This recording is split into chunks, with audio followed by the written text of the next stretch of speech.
आज गेलो होतो मुळावरची देवीचे दर्शन घ्यायला. जसं बारामतीमध्ये आलो तसं फक्त नाव ऐकून होतं, पण दर्शन घेणं काय झालंच नाही. म्हणलं चला आज वेळ आहे, आता मुलं गावाकडे गेलेत म्हणल्यामुळं चला म्हटलं दर्शनाला जाऊ. मस्तपैकी देवाच्या दर्शनाला आतमध्ये गेलो. एंट्रीच्याच टायमाला दारामध्ये असे ना मस्तपैकी पैसे हे केलेले आहेत. जुन्या काळात जसं उंबराला पैसे मारले जातात ना, त्याच पद्धतीने. पुढे काय गेल्यानंतर मस्तपैकी श्री तुळजाभवानी मंदिर असं लिहिलेलं होतं आणि पुढे सिंह होता. सिंहाच्या दर्शनाची मस्तपैकी दर्शन घेतले आणि पुढे निघालो. पुढे जात असताना विष्णुदेवता म्हणजे आपले कासवांचं रूप, त्यांचंही दर्शन घेतलं आणि देवीचे दर्शन घेतले. आज 8 महिन्यानंतर जसं आलो राहिलं, त्याच्यानंतर पहिल्यांदा देवीचं दर्शन घेतलं. इतकं छान वाटत होतं की सांगू नका. तिथे भेटले एक मणिमेव. मणिमेवचं चालू होतं कपडे बड हे बड. म्हणलं चला त्यांच्यासोबत खेळत खेळत मला आता एक देवाची दर्शनाची फेरी करून घेऊ.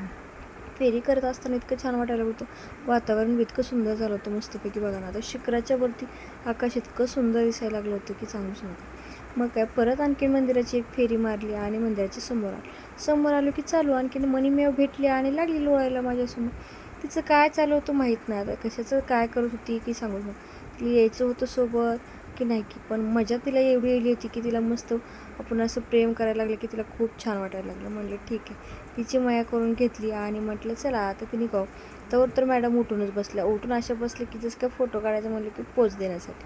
म्हणलं त्यांना बाय बाय करून निघालो पुढे. मग देवीचं दर्शन केलं आणि पुढे निघालो. पुढे गेले की बाहेर एक छोटंसं इतकं सुंदर असं महादेवाचं मंदिर आहे की सांगूच नका.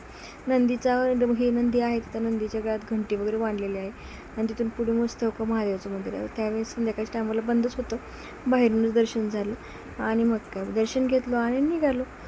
तितकं छान वाटतं ना संध्याकाळच्या टायमाला देवाचं दर्शन घेऊन निघताना ते सांगूच नका. आज लेकरं गावाला गेलेत म्हणजे सुट्टीला गेलं तर माहेरी म्हटल्यानंतर काय आपण चला म्हणलं आता ह्यांचं तर चालू आहे. लेकरं गेले की तुझं चालू इकडे फिरणं तिकडे पण म्हणलं ठीक आहे फिरून घेऊ. आता फिरून गेल्यानंतर लागली होती भूक लागली म्हणून घेतली येतं जाताना वडापाव आणि मस्तपैकी घरी आले वडापाव खाल्ला. असा वडापाव छान होता की सांगूच नका. किती डायटिंग करायचं म्हणलं तर आपलं काही तोंड शांत बसत नाही आणि आपल्याच्यानं काय डायटिंग होत नाही. म्हणून मस्त वडापावरती ताव मारला आणि लागले कामाला. भेटूया नेक्स्ट